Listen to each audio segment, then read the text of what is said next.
Bullies humiliate waitress in front of crowd. She destroyed them all. Thorne Ashworth wiped down table 12 for the third time in 10 minutes. Her movements precise and mechanical as she tried to avoid drawing attention to herself. The lunch rush at Murphy's Diner was always chaos, but today felt particularly hostile. Her small frame moved between the crowded tables like smoke, delivering orders and refilling coffee cups, while her dark eyes stayed carefully downcast. The polyester uniform hung loose on her thin shoulders, the faded blue fabric doing nothing to hide how different she was from the other servers who worked here. Where they chatted easily with customers and laughed at crude jokes for better tips, Thorne moved through her shifts in near silence, speaking only when absolutely necessary. "Hey, skeleton girl!" The voice cut through the diner's ambient noise like nails on a chalkboard. Thorne's hand tightened on her cleaning rag, but she didn't look up. She knew that voice belonged to Rex Donovan, a regular customer who seemed to take personal pleasure in making her shifts miserable. Rex sat in his usual booth near the front windows with his two constant companions. Caleb Torres, whose expensive sneakers and designer shirts marked him as someone who didn't need to work for anything, and Brooklyn Nash, a woman whose perfectly styled hair and cruel smile made every other server nervous. "I'm talking to you," Rex said louder, snapping his fingers to get her attention. Thorne forced herself to approach their table, order pad ready, despite knowing they always ordered the same thing. Rex was built like a linebacker, all broad shoulders and intimidating presence, with the kind of confident smile that came from never being told no. He owned a successful construction company and treated Murphy's Diner like his personal kingdom. "What can I get you today?" Thorne asked quietly, her pen poised over the pad. "Same as always," Brooklyn said dismissively. "But this time, try not to mess up the order. Last week you brought me a burger when I clearly asked for a salad." Thorne's memory was perfect, and she knew Brooklyn had definitely ordered a burger. But arguing with customers was forbidden, and arguing with these particular customers would only make things worse. "I apologize for the confusion," she said evenly. "I'll make sure your salad is perfect today." Caleb leaned back in his seat, studying her with the casual cruelty of someone who had never faced real consequences for his actions. "You know what your problem is? You act like you're doing us a favor by taking our order. Customer service is about attitude, and yours sucks." The other customers in nearby booths were starting to listen now, their own conversations dying down as they sensed drama brewing.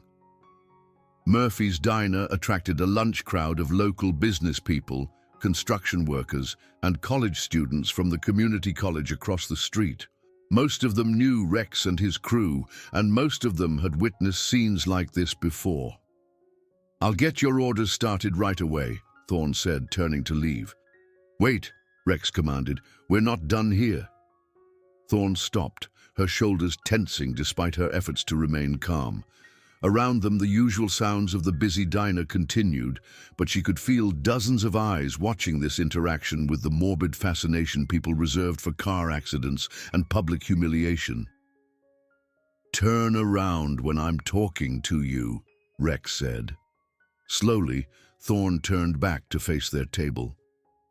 Rex's smile was predatory, the expression of someone who had found a source of entertainment and planned to milk it for all it was worth. "That's better," he said. "Now, I want you to explain to everyone here why service has been so terrible lately." The request made no sense. Thorne consistently received compliments from other customers about her efficiency and attentiveness. But she understood this wasn't really about service quality. This was about power, about putting her in her place, in front of an audience. "I'm not sure what you mean," she said carefully. Brooklyn laughed, the sound sharp and artificial. "Oh, come on. Don't play dumb. You walk around here like you're better than everyone else, like you're too good to smile or make conversation. That's not..." Thorne started, then stopped herself. Defending herself would only escalate the situation, and she couldn't afford to lose this job. The pay barely covered her rent and community college tuition, but it was all she had. What these people didn't know was that Thorne's quiet demeanor wasn't about superiority or antisocial tendencies. It was about control. Every night after her shift ended, she drove to Jackson's gym on the other side of town, where she spent hours perfecting techniques her late brother had started teaching her before his deployment overseas. 7 years of intensive training in boxing, Brazilian jiu-jitsu, and Muay Thai had turned her seemingly fragile frame into something far more dangerous than anyone could imagine. "See," Caleb said to the watching crowd. "She can't even give a straight answer. This is what passes for customer service these days." "Maybe she's just not very bright," suggested a voice from another table. Thorne recognized it as belonging to Mr. Peterson, a regular who usually treated her decently but apparently felt comfortable joining in when others led the attack. The comment drew a few chuckles from nearby tables, and Thorne felt her face flush with humiliation. These people saw her as an easy target, someone they could mock without consequence because she wouldn't fight back. And they were right. She wouldn't fight back. Not here. Not like this. Fighting would mean losing her job, which would mean dropping out of school, which would mean accepting that this was as good as her life was going to get. Her brother had died believing she could build something better for herself, and she wouldn't dishonor his memory by throwing it all away in a moment of anger. "I'll get your orders to the kitchen," she said again, trying to end the interaction. "Actually," Rex said, his voice taking on a theatrical quality that suggested he was performing for his audience, "I think we should try a different server today. Someone with better people skills." He gestured toward the other end of the diner, where Amber Chen was taking orders at a table full of construction workers. Amber was everything Thorne wasn't. Outgoing, confident, comfortable with the kind of flirtatious banter that earned big tips from male customers. "Hey, Amber," Rex called out, "come show our friend here how customer service is supposed to work." Amber looked up from her table, confused by the sudden attention. She was one of the few people at Murphy's who had ever been genuinely kind to Thorne, and the uncertainty in her expression showed she didn't understand what she was walking into.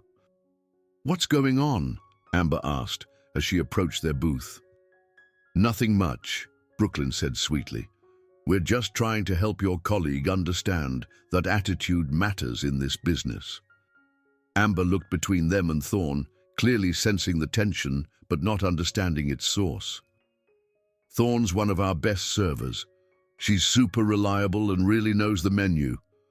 "Reliable maybe," Rex said, "but look at her. Does she look like someone who enjoys her job? Does she look like someone who appreciates her customers?" The question hung in the air like smoke, and Thorne felt every eye in the diner examining her appearance, her posture, her expression. She knew how she looked. Small, withdrawn, defensive. Everything about her body language screamed victim, and these people could sense it like sharks smelling blood in the water. "I think there might be some misunderstanding," Amber said diplomatically, but Rex was already shaking his head. "No misunderstanding at all," he replied. "We're just trying to figure out why someone who clearly doesn't want to be here keeps showing up to work. Maybe she should find a job that's better suited to her personality." The implication was clear enough that several customers shifted uncomfortably in their seats. Thorne was being told, in front of a room full of people, that she didn't belong here, that her presence was somehow offensive or inappropriate. "Why don't you take our order instead?" Caleb suggested to Amber. "At least you know how to smile." Amber looked genuinely distressed now, caught between wanting to help Thorne and not wanting to create a scene that might get them both in trouble. "I already have a full section. Maybe nothing," Rex interrupted. "This is about customer satisfaction, and right now we're not satisfied." Thorne felt something cold settle in her stomach as she realized what was happening. This wasn't just casual cruelty anymore. This was a deliberate attempt to undermine her employment, to turn her co-workers against her, to isolate her completely. "It's fine," she said quietly to Amber. "I'll handle it." But Rex wasn't finished. "Actually, you know what? I think we should speak to the manager. This level of attitude is unacceptable." The threat hit Thorne like a physical blow. Murphy's Diner wasn't the kind of place that valued employee loyalty over customer satisfaction. If Rex complained to management, especially with witnesses to back up his claims, Thorne could lose everything.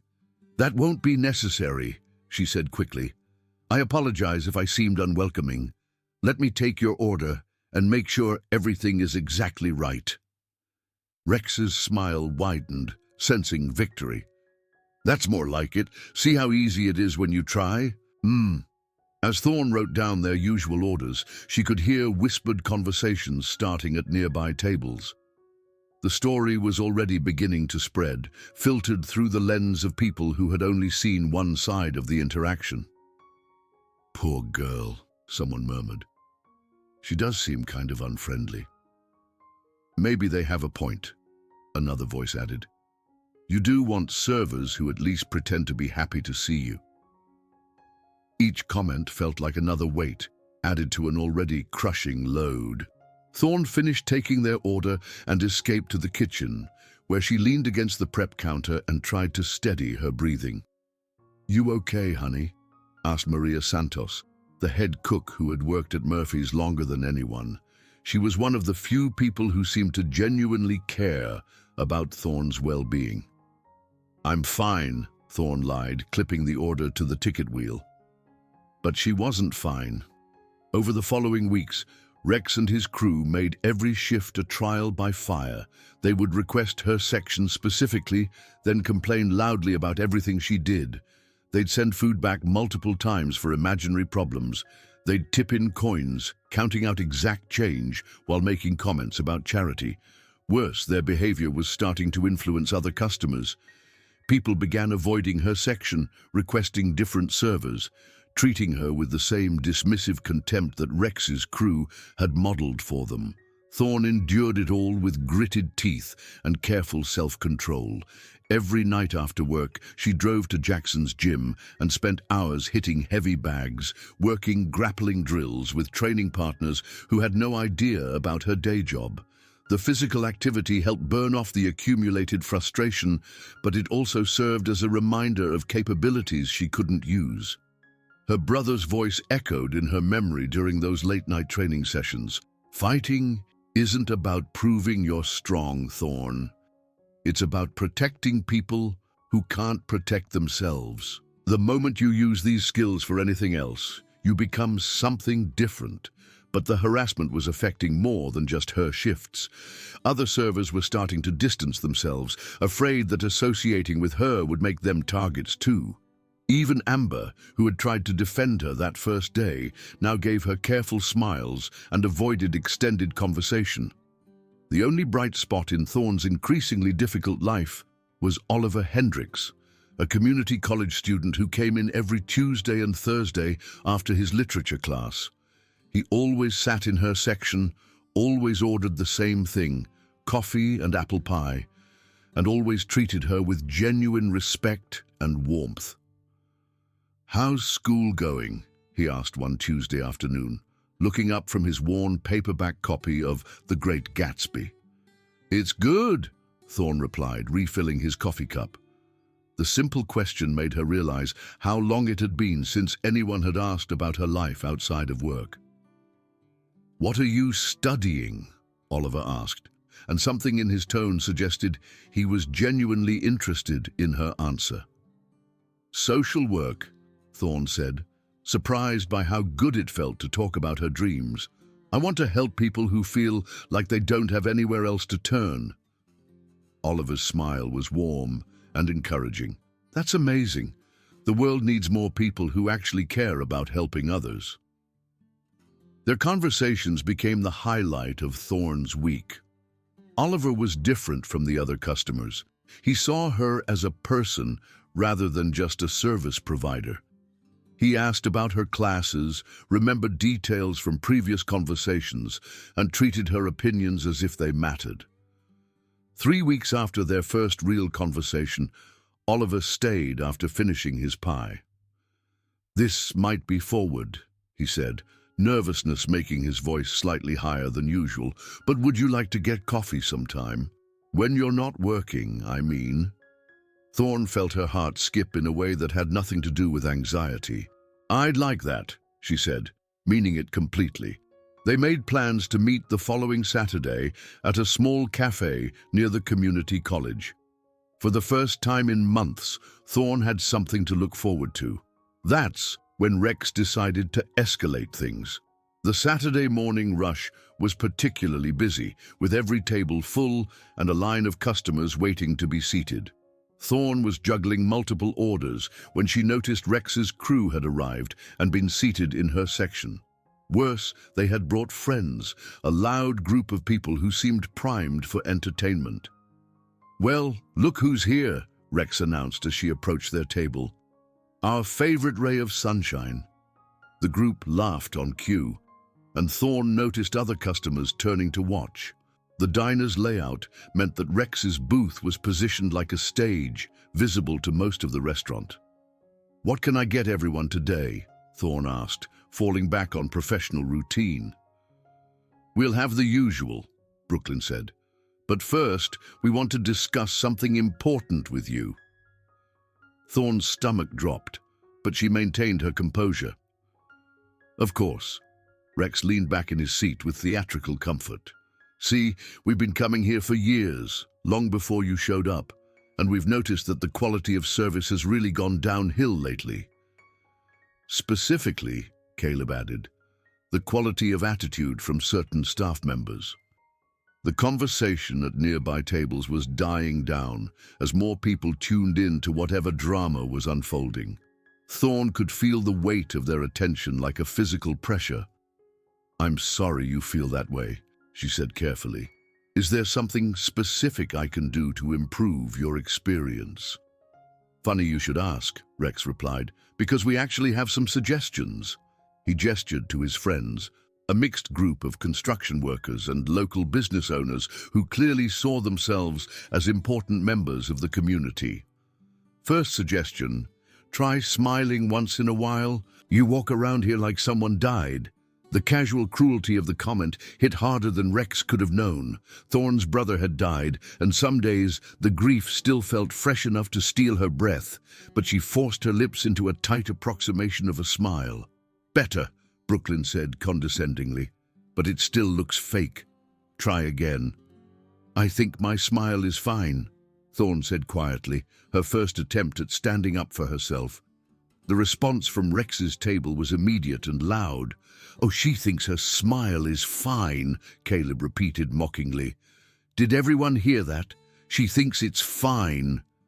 Laughter erupted from their booth and began spreading to nearby tables as other customers got caught up in the mob mentality. Thorne felt her face burning with humiliation, but she held her ground. "Your order?" she asked again. "Actually," Rex said, standing up from his seat so everyone in the diner could see him clearly, "I think we need to address this attitude problem before we order anything." The restaurant had gone almost completely quiet now, all conversation suspended as patrons focused on the confrontation unfolding in front of them. Thorne could see Maria watching from the kitchen window, her face tight with concern, but management was nowhere to be seen. "See, the thing is," Rex continued, his voice carrying easily across the silent diner, "when you come to a place like this, you expect certain standards: friendliness, respect, basic human decency." He gestured broadly at Thorne. "But instead we get this. Someone who acts like serving customers is beneath her. Someone who can't even pretend to be grateful for her job." "That's not fair," said a quiet voice from across the restaurant. Everyone turned to look, and Thorne's heart lurched when she realized the speaker was Oliver. He had arrived early for their coffee date and was sitting alone at a small table near the back, his face flushed with indignation. Excuse me? Rex said, his tone shifting to something more dangerous. Oliver stood up, his hands shaking slightly but his voice steady. I said that's not fair. She's always been professional and courteous. You're being cruel for no reason. The restaurant fell even quieter, if that was possible. Rex's expression darkened as he realized someone was actually challenging him in front of his audience. And you are? He asked, taking a step toward Oliver. Someone who thinks you should leave her alone, Oliver replied, moving closer to Thorne's side. Brooklyn laughed, high and sharp. Oh my God, Rex, look at this. She actually has a little boyfriend. This is even better than I thought. Caleb pulled out his phone, grinning as he started recording. This is going to be amazing content. Nerd boy tries to rescue his waitress girlfriend. Thorne felt panic rising in her throat. Oliver didn't understand what he was walking into, didn't realize that getting involved would only make things worse for both of them. Oliver, please, she whispered. Just go. I can handle this. But Rex had already identified a new target, and his smile turned predatory. No. Let boyfriend here speak his piece. I want to hear all about how we're being unfair to his precious girlfriend. Oliver's face reddened, but he didn't back down. You're humiliating someone in front of a room full of people for no reason other than entertainment. How is that not unfair? Because, Rex said, moving even closer to Oliver, she works for us. When we come in here and spend our money, we're entitled to good service. And that includes a positive attitude. She's not a performing monkey, Oliver shot back. She's a human being trying to do her job. The words hung in the air for a moment, and Thorne could see Rex processing the insult. She knew what was coming next and felt powerless to stop it. A human being, Rex repeated slowly. Is that what you call this? He gestured dismissively at Thorne. Because from where I'm standing, I see someone who can't even afford decent clothes, someone who probably can't even afford to eat at the place where she works. Laughter rippled through the diner again, but it was more nervous now. Some customers were starting to look uncomfortable with how far this was going. Look at her, Brooklyn added, circling around Thorne like a predator. Everything about her screams desperate. The second-hand clothes, the way she flinches when people raise their voices, the pathetic, grateful look she gets when anyone shows her basic human decency. Leave her alone, Oliver said again, but his voice was less steady now. Rex stepped right up to Oliver, using his size advantage to intimidate. Or what? You'll defend her honor? You'll fight me? He laughed, and the sound was genuinely amused. Look at you, kid. You probably weigh less than my left arm. Thorne could see Oliver struggling with the same calculation she had made dozens of times. The cost of fighting back versus the cost of submission. The difference was that Oliver didn't have 7 years of combat training to fall back on if things got physical. This is getting boring, Caleb announced to the crowd. Let's spice it up a little. Before Thorne could react, he reached out and grabbed the order pad from her hands, holding it above his head like a trophy. Let's see what kind of fascinating thoughts our little intellectual writes down. Give that back, Thorne said, reaching for the pad. Caleb tossed it to Brooklyn, who caught it easily and immediately began flipping through the pages. Oh, this is rich. Look at this, everyone. She writes down customers' usual orders so she can remember them. How special. The mockery in her voice made the simple act of trying to provide good service sound pathetic and desperate. Other servers did the same thing, but somehow when Thorne did it, it became evidence of her inadequacy. And what's this? Brooklyn continued, finding a page where Thorne had written down formulas for her statistics class. Is she doing homework at work? How unprofessional. I study during breaks, Thorne said quietly, but her words were drowned out by the laughter from Rex's extended group. Oliver tried to reach for the pad. Just give it back to her. Jace moved to block him, and suddenly the situation felt like it was spiraling toward actual violence. Thorn could see the tension in everyone's posture, could read the signs that someone was about to do something stupid. "Actually," Rex said, an idea clearly forming behind his eyes, "I think our waitress here needs to learn a lesson about priorities." He grabbed Thorn's arm, his grip tight enough to leave marks. "When you're at work, you work. You don't daydream about college or whatever fantasy life you think you're going to have." "Let go of me," Thorn said, her voice still quiet, but with an edge that hadn't been there before. "Or what?" Rex challenged. "You'll call for help? Look around. Nobody here cares what happens to you."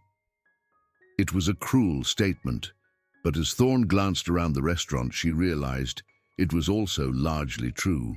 Some customers looked uncomfortable, but none of them were moving to intervene. They were all waiting to see what would happen next, consumers of drama rather than participants in justice. Rex's grip tightened on her arm.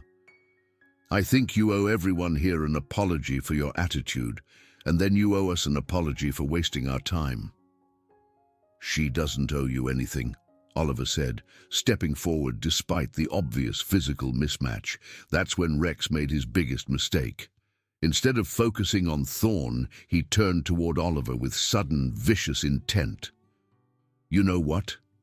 You're right," he said. "She doesn't owe me anything, but you do."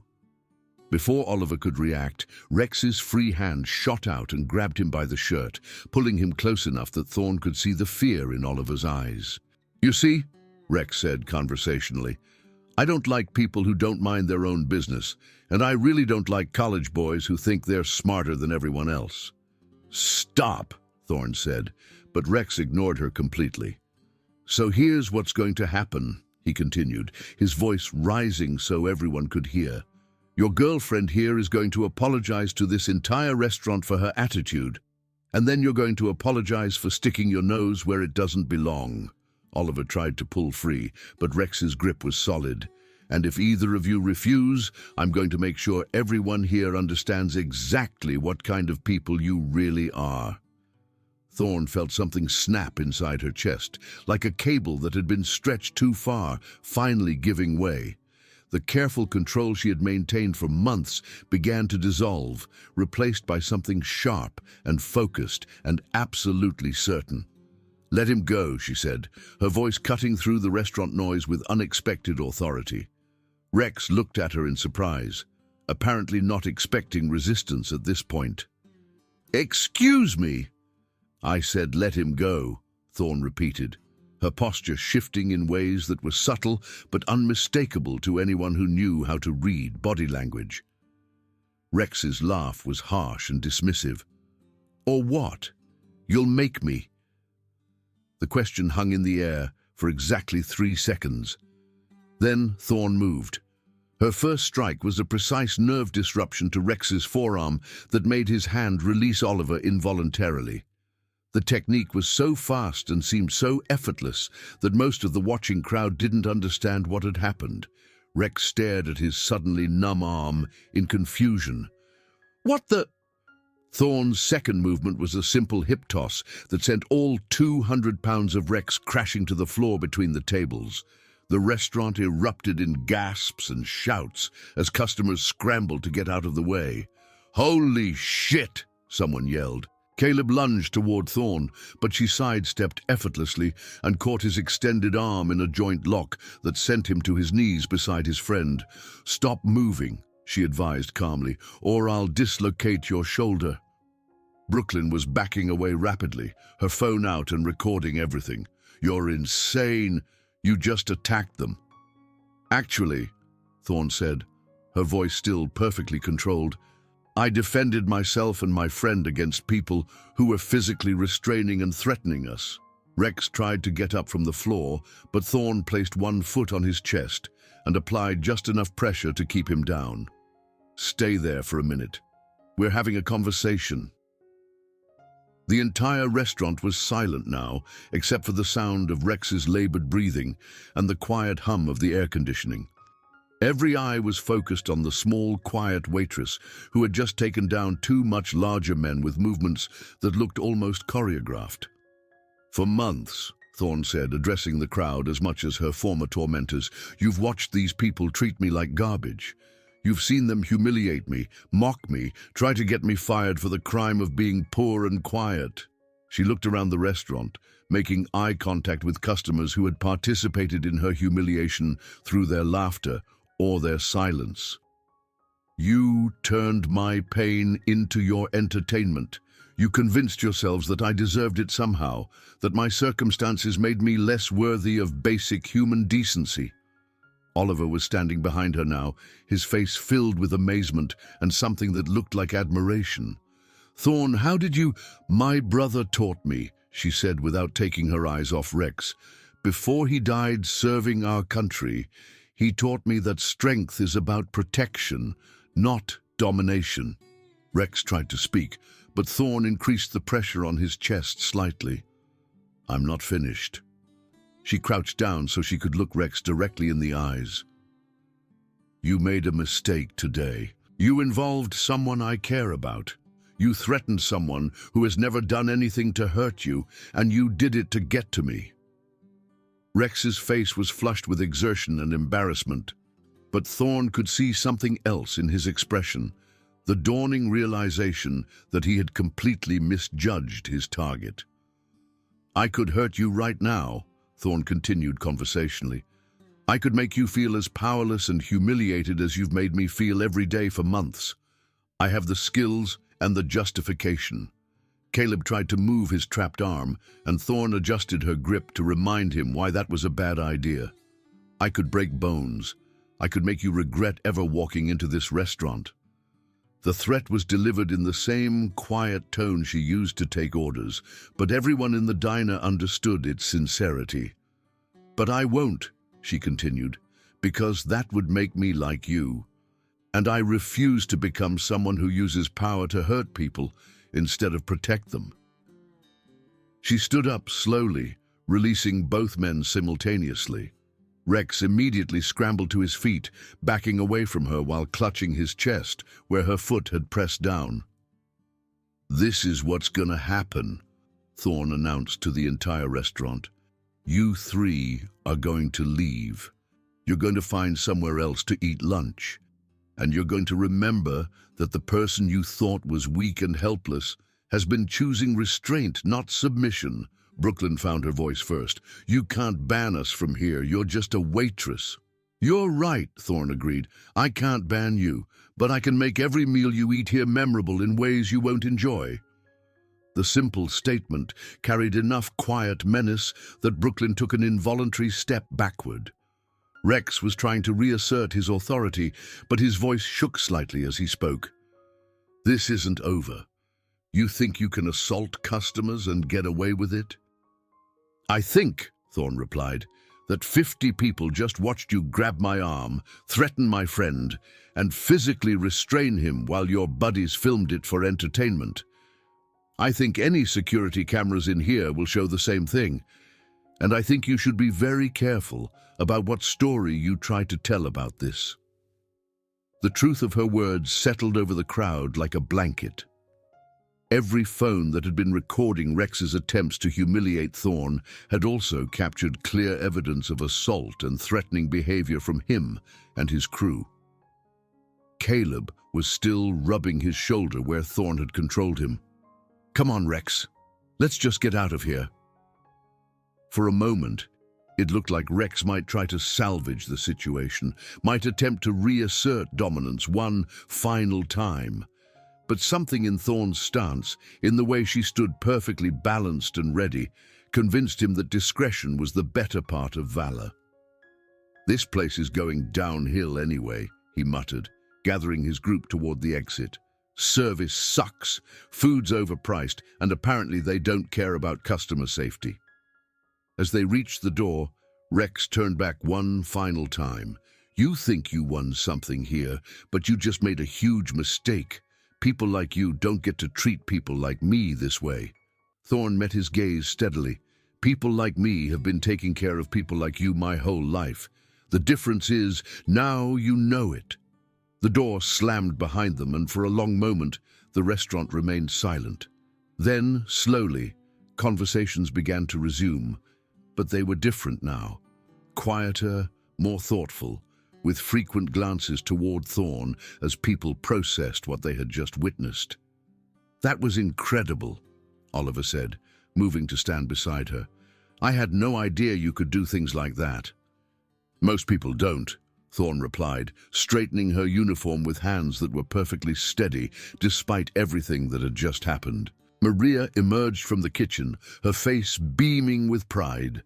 "Mija, that was beautiful. Those pendejos have been terrorizing my staff for months." Other customers began approaching, offering congratulations and apologies. "I'm sorry we never said anything," admitted Mr. Peterson, the man who had joined in the mockery weeks earlier. "We should have spoken up sooner." "Yes," Thorne agreed simply. "You should have." The honesty of her response made several people flinch, but it also seemed to create a moment of genuine reflection about their own roles in what had been happening. Over the following days, word of the incident spread through the community like wildfire. Rex's construction company lost several contracts as stories circulated about how he treated service workers. Caleb found himself unwelcome at several local establishments where his behavior had been tolerated before. Brooklyn discovered that her social media posts about the incident had backfired spectacularly, with comment sections full of people criticizing her cruelty rather than supporting it. But the most significant change was in how people treated Thorne herself. Customers who had previously ignored her now made efforts to be polite and respectful. Other servers stopped avoiding her and began including her in their conversations. Even management, who had previously seen her as an invisible cog in their machine, started treating her as a valued employee. "You're different now," Amber observed one afternoon as they cleaned tables together. "More confident, like you finally figured out your own worth." Thorne smiled, thinking about her brother's words and how they applied to this new version of her life. "I think I just remembered something I already knew." A week later, as she was leaving work after a particularly good shift, she found Rex waiting in the parking lot. For a moment her muscles tensed automatically, but then she noticed his posture. He wasn't here for confrontation. "I wanted to talk to you," he said, his voice lacking all the bluster and cruelty she associated with him. "Okay," Thorne said simply, stopping a careful distance away. "That thing you did in there," Rex continued, struggling with words that clearly didn't come easily. "I deserved it. I've been thinking about it, and I know I deserved it." Thorne waited, saying nothing. "I lost 3 contracts this week," he admitted. "People don't want to work with someone who treats others the way I treated you." "I'm sorry to hear that," Thorne said, and was surprised to realize she meant it. Rex looked at her with something that might have been respect. "No, you're not, and you shouldn't be. I earned what happened to me." He shifted his weight awkwardly, clearly unused to apologizing or admitting fault. "I wanted to say that I understand now. About fighting back, I mean. About standing up for yourself when no one else will." "Do you?" Thorne asked. "Yeah," Rex said quietly, "and I wanted to say that you were right to do it. Even though it cost me, you were right." It wasn't exactly an apology, but it was acknowledgement, which was more than Thorne had expected to ever receive from him. "Thank you for saying that," she replied. Rex nodded once and walked away toward his truck, leaving Thorne alone in the parking lot with the setting sun painting everything golden around her. That Saturday, she met Oliver for their rescheduled coffee date. As they sat across from each other at a small table near the window, Oliver reached across and took her hand. "I need to tell you something," he said seriously. "What you did that day, standing up for yourself like that, it was the bravest thing I've ever seen." Thorne felt warmth spread through her chest. "You were brave too. You stood up for me when no one else would." "But you saved yourself," Oliver replied. And in doing that, you saved me too. You showed everyone in that room what real strength looks like." As they talked about their dreams and their futures, Thorne realized that fighting back hadn't just changed how others saw her. It had changed how she saw herself. She was no longer someone who apologized for existing, no longer someone who accepted cruelty as the price of survival. The quiet girl who had once moved through the world like a shadow had learned to cast shadows of her own, not through intimidation or cruelty, but through the simple, revolutionary act of refusing to be diminished by those who mistook kindness for weakness. Months later, as she walked across the stage at graduation with Oliver cheering from the audience, Thorne thought about her brother and the lessons he had taught her about strength and protection. She had used his training exactly once, and only when every other option had been exhausted. But the real victory hadn't been in the physical confrontation. It had been in the choice to fight back without losing herself in the process, to stand up without becoming someone who used power to tear others down. The transformation was complete, but it had nothing to do with violence and everything to do with finally understanding that she had never been as powerless as everyone wanted her to believe.